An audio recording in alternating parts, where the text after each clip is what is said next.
Welcome back to Today on Bay TV.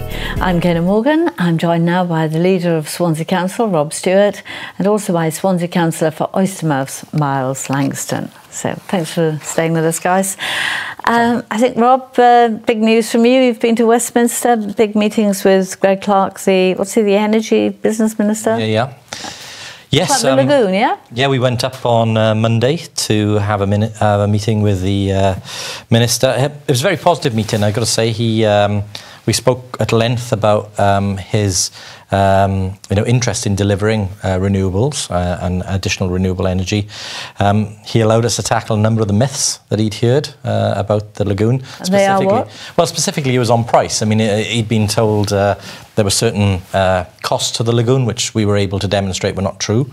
He was under a misapprehension. Well, I mean, there have been a number of figures being floating around a lot of places. You know, I've spoken to a number of MPs in Westminster who say, "Oh, isn't that very expensive?" And no, it's because it costs less than nuclear, costs less than offshore wind.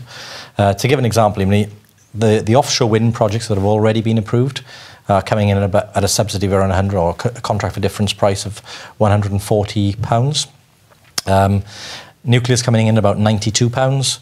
Swansea Tidal Lagoon on its own comes in at £88. £88 per what? Per kilowatt hour. So it's the contract, it's the price at which you agree. But what about the setup costs? I mean, that has to be found in the beginning. Is the lagoon more expensive than other projects? Well, no, because again, the lagoon's being built from private finance. So if they hang on in there? If they hang on in there, and that's what we pressed with the Minister. It's important we get a decision before Christmas, because again, the company's waited a couple of years now. You know, the people of Swansea all want this to happen.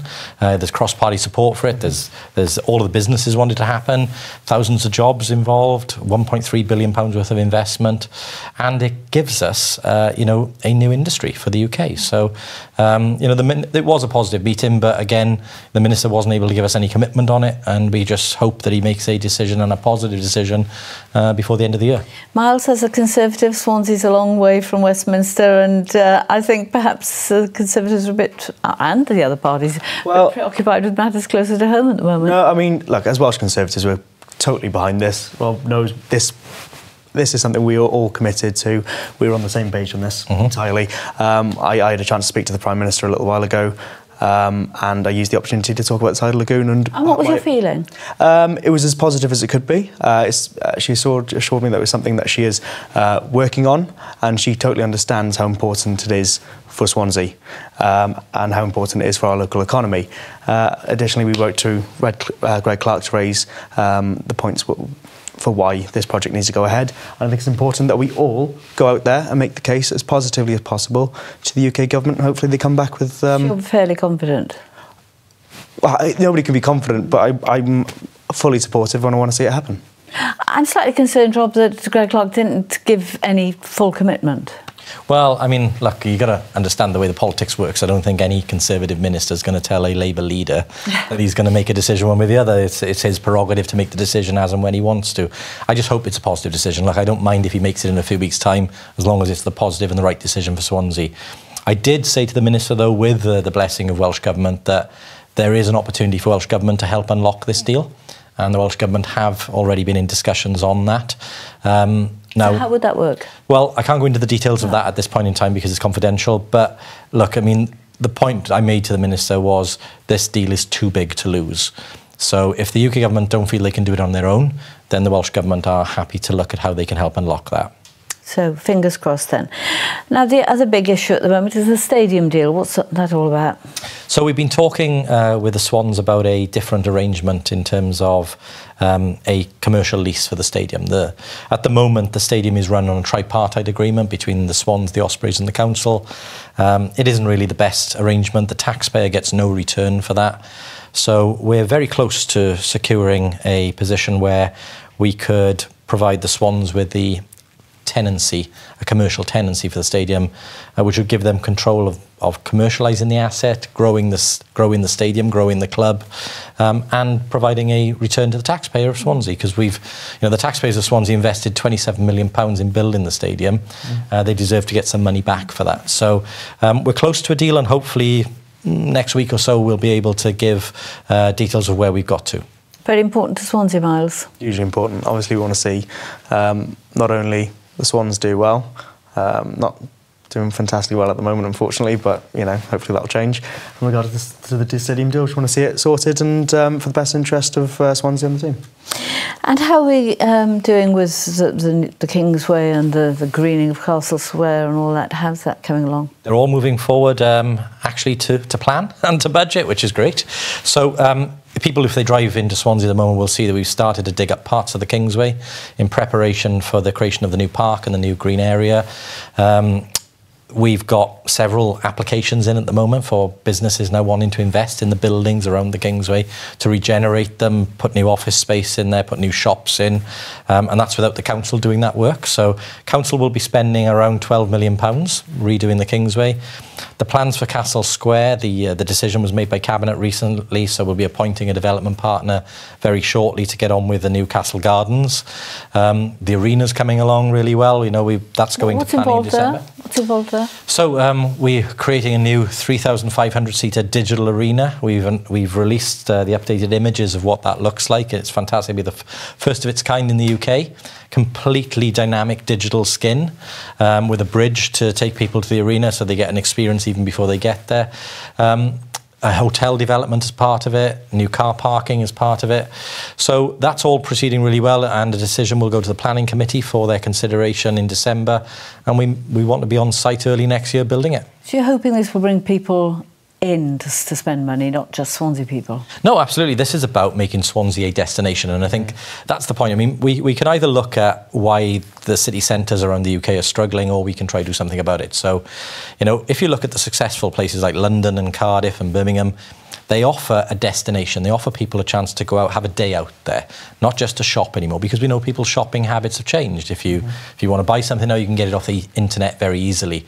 So you have to offer something other than just shops when you are creating a city centre. So that's why the new Swansea City Centre will be a mix of places for people to work, new shops, upgraded shopping and retail, food and beverages, new restaurants, but also leisure attractions, you know, places for people to go and see shows.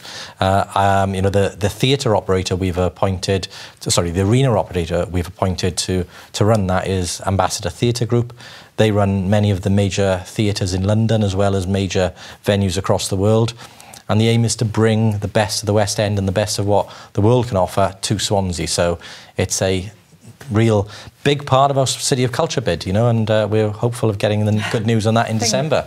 It's a big few months for us. It's a big few months for us. Very hectic, you know, by the end of the year, we could have the Lagoon and City of Culture. Think of that. What a Christmas present. And hopefully some of the good things will spill over into Mumbles. Well, I should hope so. I mean, if we want to make this this city a destination, I think we've got to take advantage of Mumbles and what we have to offer down there. It's got a unique selling point. It's a beautiful area, and I think that's got to be part of what we do to attract people. And you're having your own redevelopment and even attracting new shops, which is difficult these days. Yeah. So that's been part of an ongoing sort of investment in Mumbles. Hopefully, we want to see some more. We've got Marks and Spencer's coming in, so hopefully that can be part of.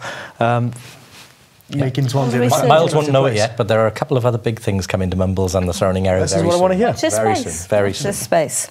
Now, it appears, whether we like it or not, we're in the run-up to Christmas. And we've got homeless Christmas lunches in the Brangwyn Hall. That's an innovation. Yeah, we did. Look, JR Catering, who run the events for the Brangwyn Hall, worked with the council last year. They led on it to deliver homeless lunches, but it was more than that. It's not just about opening the doors and giving a meal on a day before Christmas. It was about making sure the people were looked after. They had access to services, people who could help them get a home.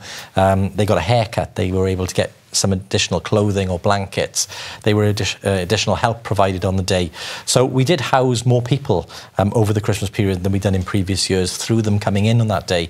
The other thing we're doing in the run-up to Christmas is bringing people from their homes, because there are a lot of people, even if they're not homeless, are isolated in their homes, don't get out much. So again, trying to bring people in to the Brangwyn Hall, give them a lovely meal, put on a bit of a show for them, and to give them a bit of a Christmas event before Christmas. So it's trying to do more with the resources, look after the people, because Swansea, like everywhere else in the UK, unfortunately, with the onset of things like universal credit, we're seeing more and more people going into debt and more and more people becoming homeless. Christmas, of course, highlights the difficulties, issues, doesn't it? Loneliness, poverty, and all the rest of it. Well, Well done to you, and that's very important, and something we should be building up to, really, and flagging up that people have got somewhere to go if they are needy in the run-up to Christmas and during Christmas itself. So a long way off still, but there we go. Anyway, thank you so much for joining us, and after the break we'll be joined by Swansea Rambler Richard Beale and getting out the fresh air.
Welcome back to Today on Bay TV. I'm Gaynor Morgan and I'm joined now by Swansea Rambler Richard Beale. And Richard, thank you for coming in. It's a job to drag you in from this lovely autumn we're having. It's a splendid autumn, isn't it? It is. And the colours on the leaves have been fantastic. Yeah, I don't know what the combination is of weather, but it's certainly... I think it's partly the wet weather, isn't it? The wet weather we have had. Yeah. And then, it's the best autumn I've seen for a long time, really. Because we'd had a bit of an iffy summer, hadn't we? And so we did, very unpredictable. September wasn't wonderful, so no, October's been glorious, by and large. You've been making the most of it. Where have you been? Yes, last Saturday we had our annual general meeting, so I had a couple of walks before that. I led the longer one, went on to Kevin Bryn, and then back to the Greyhound pub in Llanryddion where we had the meeting, and then it's a bit of a social as well. And then on Sunday, we had a lovely walk north of Pontarddulais, Graig Vawr and St Illtyd's Walk. Now, St Illtyd's Walk is a walk that links Pembrey Country Park to Margam Park, and I think we've got some shots of it. Ah, right, so this was the start, was it? Yeah, this is the start. We started in Pontarddulais. St Illtyd's Walk is the waymark symbol. There we are. We're walking out of Pontarddulais through the suburbs of Pontarddulais, and then you gradually, after a little while, we climb up onto the hill. Views with the way we're looking towards the Lucker Estuary. As you can see, the sun was shining there, so that was quite a crisp autumn day. You had a good turnout. Yeah, good turnout, 22 people altogether. There's some more shots, I think, to follow. That's the view in the other direction, looking towards Ammanford. Oh. And then near the end, this is called Maggie's Tower. Now, a man built this out of stones, unbeknown to his wife. He kept disappearing in the evenings, and he put stones on to create this cairn.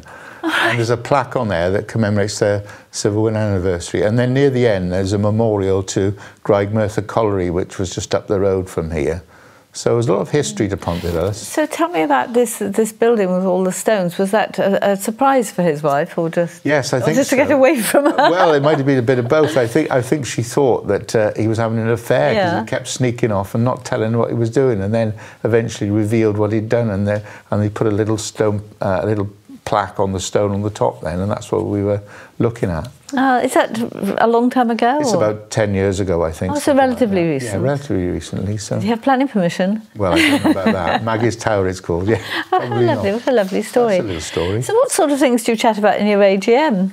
It's routine business for an AGM, but we just go through the accounts for the year.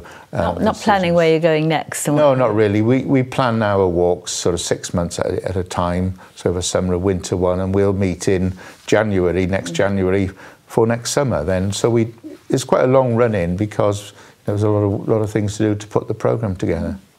Now, it's quite nice walking at this time of the year, isn't it? You always think the summer and the spring are nice for walking, but actually once the leaves are dropping, you can see so much more, can't you? Absolutely. And we've got a walk on Sunday with the theme of that is geology on West Gower then. All right. And one of our members is a geologist, so when he comes on the walks, he can give us an explanation in layman's terms of what we're looking at. So where are you going to be starting from? It's starting in Penmain and it's touring around Kevin Bryn. I think it's going down towards Rossilly and back again. So it's about 10 miles. We meet in Penmain then on Sunday morning, and on the way then we'll stop for coffee break and have a snack, a bit of lunch, and if the weather's like today, it'll be perfect for it. Oh, yes. Yeah. How high is Kevin Bryn? It's in feet, it's about 600 feet, similar height to the hills behind Swansea. So it's not too steep a climb? It's not too steep, no. And in fact, on next Monday, we've got a short walk, one of our easier walks with friends, which is also coincidentally on Kevin Bryn, but that's 2 or 3 miles, and it starts at 10 o'clock in the morning, and it's for people who just want to try walking with the group, really. Where you were walking from? Starting at the same place, actually, in Penmain, coincidentally. Different person leading the walk, but just a little stroll on the hill then and get people into the eye of it. Do people have to walk at a certain pace? I was thinking if you're just strolling, you're not heating your blood up, are you? Not sort of... Well, it depends. It depends on the walk. I mean, I suppose the longer walks, the more experienced walkers will walk at a faster pace, but always the leader should go at the pace of the slowest person, and we always emphasise that when new people inquire about coming with us, because the last thing you want to do is to go racing ahead and they're left behind and they're not going to come back. There were 1 or 2 people on last Sunday who were struggling a little bit, but it hasn't deterred them. They've assured us they'll come again. Yes, it's not too tedious for people who like a brisk walk. No, I mean, you don't want too many slow people, but you obviously have to go at the pace of the slowest one. And what we always say to somebody, if you're thinking of coming with us, have a chat with the leader, find out if the walk is for you and how able you are to do it. Because obviously with a group, you might have, like we had 22 people last Sunday, so, you know, if you had a great range of abilities, then it would be harder for the leader. And I suppose it's not a good idea, is it, to go tearing off at the beginning and then be absolutely shattered? No, exactly. You've got to pace. Exactly, you've got to pace yourself. And most, you know, we're out there to enjoy ourselves. You get into a rhythm of it, really, and just keep going, really. Now, what about the sort of gear? You know, on a lovely day like this, you sort of think, well, you could go out almost in a fleece and jeans, couldn't you? And daps, perhaps. Yeah. Well, it depends where the walk is. I mean, I'd always advise people to wear sturdy shoes or walking boots, really, because so many places around here, the ground's going to be muddy underfoot. If you get wet feet and cold feet, then you're not going to enjoy it, really. Yes, in terms of, again, where the walk is, in the lowland areas around the coast and so on, it's no problem as long as you've got fleece and maybe a rain jacket if there's likelihood of showers. But if you go in the beacons, Brecon Beacons is a different kettle of fish because weather can vary so much from the start point to when you reach the high point. So you've got to be prepared for that. So how wide an area do you cover? Is it just sort of Swansea and Gower? Just Swansea and Gower? Wonderful, wonderful places. Well, about, on average for a day walk is about an hour and a half drive from Swansea. Sometimes, for instance, in later this month, we go to Llanrydid Wells for the beer festival. So we use the train, the Heart of Wales train then, and then we get off the train, do perhaps a 10-mile walk, go into the main pub in Llanrydid, have something to eat and a drink and catch the train back. That's a lovely little train, isn't it? I really enjoy that journey. And that, again, that's coming through some glorious countryside. Yeah. So what's the best walk you've ever been on? The best walk I've ever been on with the Ramblers? That's a bit hard to say, really. There's so many. I liked some of the Gower ones, and Rossilly Down was one of the first ones I did, and you go up there on a good day and the views are fantastic. But you can go further inland, Carmarthen Vans, much quieter area off the Swansea Valley. That's pretty spectacular as well. It's just nice to get away, isn't it? And have some exercise. Because you were walking in Portugal relatively recently. I was, yeah. I went with my partner. We had 10 days walking on the Rota Vincentina, which is on the southwest of Lisbon, all the way along the coast. And that was fantastic. Is it waymarked? It's well waymarked, yes. So we had a map and a guidebook. And we booked accommodation in the towns on the way through their website. So the idea is really you enjoy the walk and it also contributes to the economy of the area. Because we like to think we're very sophisticated now in terms of footpaths and bridleways and all the rest of it. Are other countries on a par with us? It's quite variable. I think certainly countries like Portugal and Spain, they're recognising more and more the importance of walking. For the local people, that's very often not the tradition. Perhaps in contrast to, say, Austria or Germany or Switzerland, where you know, walking has been in their blood as long as they've been around, really. So it does vary quite a lot, I think. Okay, so what have you got coming up? What have we got coming up? Well, as I say, we've got this walk on Sunday around West Gower. The theme is geology, but it's about a 10-mile walk, so that's a moderate. Because it's a wonderful area for geology, isn't it? It is. There's great variation. You're right. I mean, Gower's on just outside the South Wales coalfield, and you know you can see the difference in topography and landscape there. And then, as I say, we've got this walk on Kevin Bryn on Monday. Then an easy walk then. Easy walk, Kevin Bryn. 2 or 3 miles. That's all it is. And if anybody's interested and wants to join you, what should they do? The best thing to do is Google swansearamblers.org.uk, and you'll see all our programme online, and also photos of walks we've done recently and YouTube videos as well. And it's all the information's there. And don't worry if you're on your own, you'll still make friends? No, that's quite a lot of people do that. And as I say, my advice would be, if you fancy a walk, haven't been with us before, you'll see the leader's name and a phone number on there, contact them, have a chat with them and say, you're thinking of coming, and they can advise you whether it's right. And don't worry about your pace. No, don't worry about the pace. Nobody's going to leave you behind. No, they're not. Thank you for joining me. And thanks really to all our guests today for joining us. And of course, thanks to you at home and online for joining in.